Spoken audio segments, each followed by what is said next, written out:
Implementation of new economic measures and debt reduction a priority.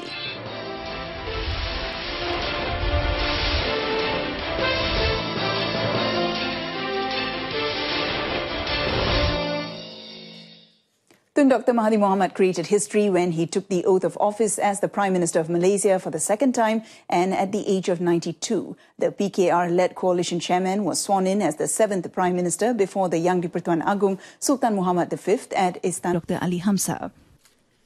Bismillahirrahmanirrahim. Wallahi wa billahi wa tallahi.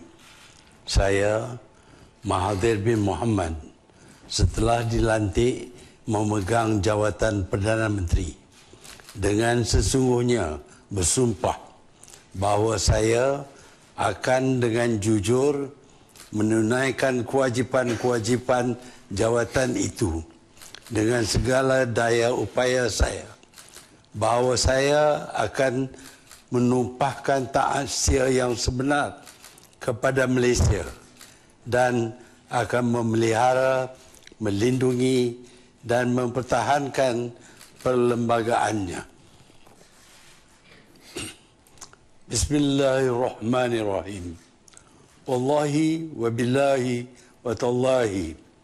Saya Mahathir bin Mohamad dengan sesungguhnya bersumpah bahawa saya tidak akan memberitahu atau menzahirkan kepada mana kecuali sebagaimana yang mungkin dikehendaki untuk menunaikan dengan sewajarnya kewajipan-kewajipan saya sebagai yang demikian atau sebagaimana yang mungkin dibenarkan dengan khas oleh Yang di-Pertuan Agong.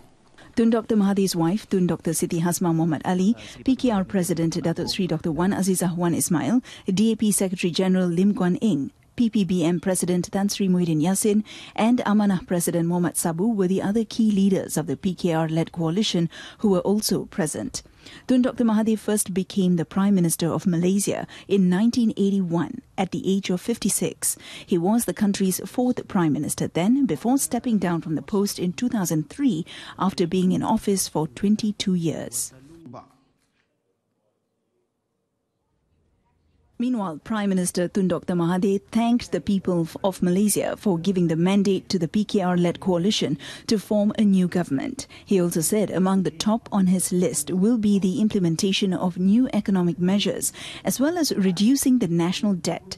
The Premier further noted the new government will ensure that the ringgit's value remains steady, adding that economic management and business finances will be its main focus.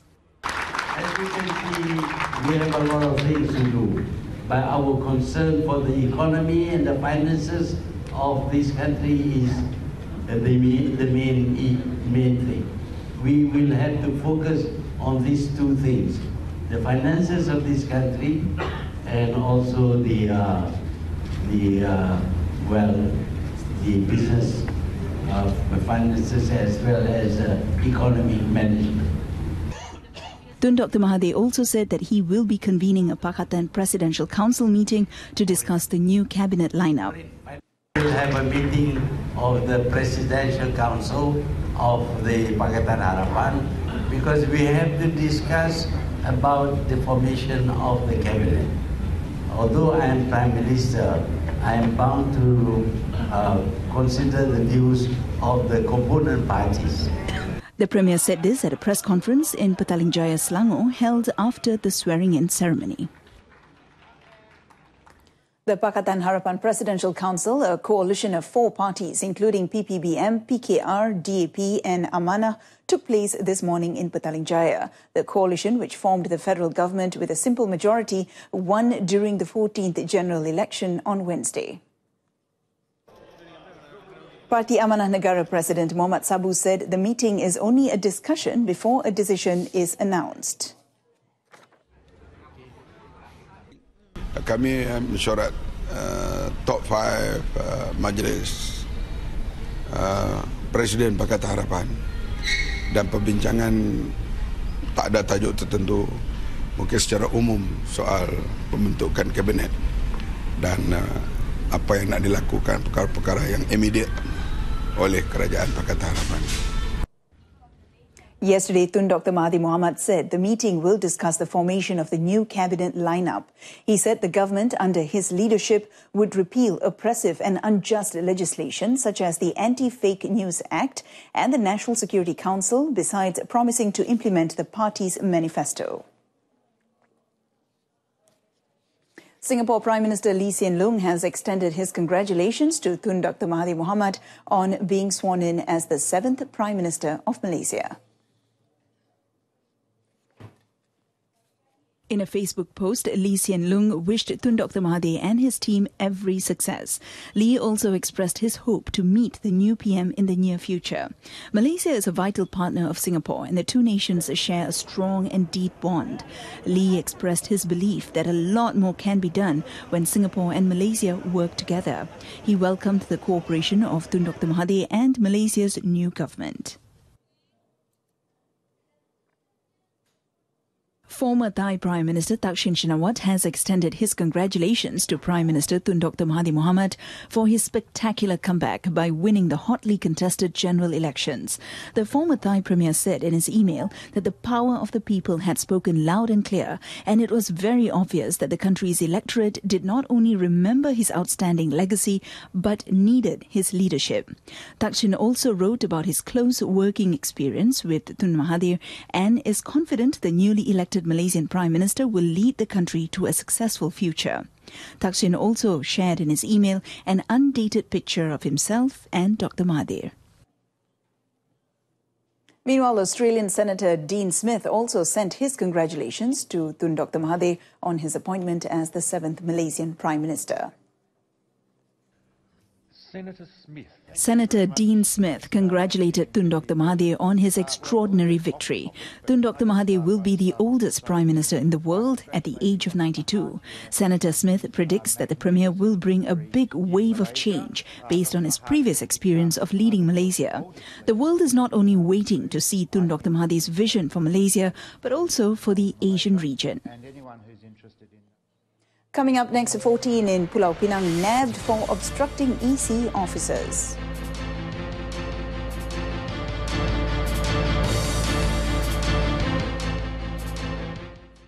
Now, 14 people have been arrested for rioting and obstructing Election Commission personnel from discharging their duties in Pulau Pinang on polling day. Pulau Pinang State Police Chief Dato' A. Thavigan said there were 3 such incidents, 2 in Jelutong and 1 in Bukit Minyak, where the voters had prevented the EC personnel from bringing the ballot boxes to the vote tallying centres. The 14 men aged between 21 to 51 have been remanded separately between 2 and 4 days, and the case is being investigated under Section 147, 186 and 427 of the Penal Code. Apart from that, Dato' Thavigan said 44 police reports had been lodged on polling day, with 30 of them against the EC. A total of 30 individuals had come forward to lodge separate reports claiming they were denied voting rights at their respective voting centres. Meanwhile, the state police chief said that the force will continue to work around the clock until the swearing-in ceremony of the new Pulau Pinang Chief Minister. Meanwhile, police have given the assurance that security in the country is under control during the current period of transition of power at the federal and state levels in the wake of the general election. Inspector General of Police Tan Sri Mohammad Fuzi Harun said the transition process must be expedited and should not be delayed to avoid unhealthy speculation. He said the transition process would be implemented in accordance with the law and the federal constitution and should run smoothly and in an orderly manner. When asked about the preparations of the force to serve the new government, Tan Sri Fuzi stressed that the police had been professional in discharging their responsibilities, particularly on law enforcement. The Inspector General of Police said this in a press conference at Bukit Aman, Kuala Lumpur. Ru Rendang Assemblyman Professor Dr. Ahmad Samsuri Mokhtar has been sworn in as the new Terengganu Menteri Besar at Istana Syarikiah Cenderia Kuala Terengganu. The 48-year-old aerospace expert took his oath of office before the Sultan of Terengganu, Sultan Mizan Zainal Abidin, around 9 p.m. last night. Just 2 days ago, Dr. Ahmad Samsuri, in a three-cornered fight, defended the Ru Rendang seat by winning a simple 6,028 vote majority. Before taking the post of Menteri Besar, Dr. Ahmad Samsuri was the political secretary to past President Datuk Sri Hadi Awang and also past election director. Also at the ceremony were 10 past assemblymen who took oath and received their appointment letters as state executive councillors. Meanwhile, the new Malacca Chief Minister is expected to be sworn in no later than today. Pakatan Harapan Malacca Chairman Adli Zahari said that talks are underway to select the best candidate. During a press conference in Bukit Katil, Adli said each party under Pakatan Harapan will respectively post names for the post of the state's Chief Minister. Kita bincang dalam pakatan, so setiap parti akan mengemukakan calonnya dan kita akan muktamadkan. Jadi kita tak akan nyatakan penama-penama itu, tapi dalam proses perbincangan. Belum boleh dadahkan nama. Dalam masa terdekat. Hari ini kita akan buat keputusan. Pakatan Harapan successfully formed the Malacca state government with a simple majority after winning 15 state seats out of 28.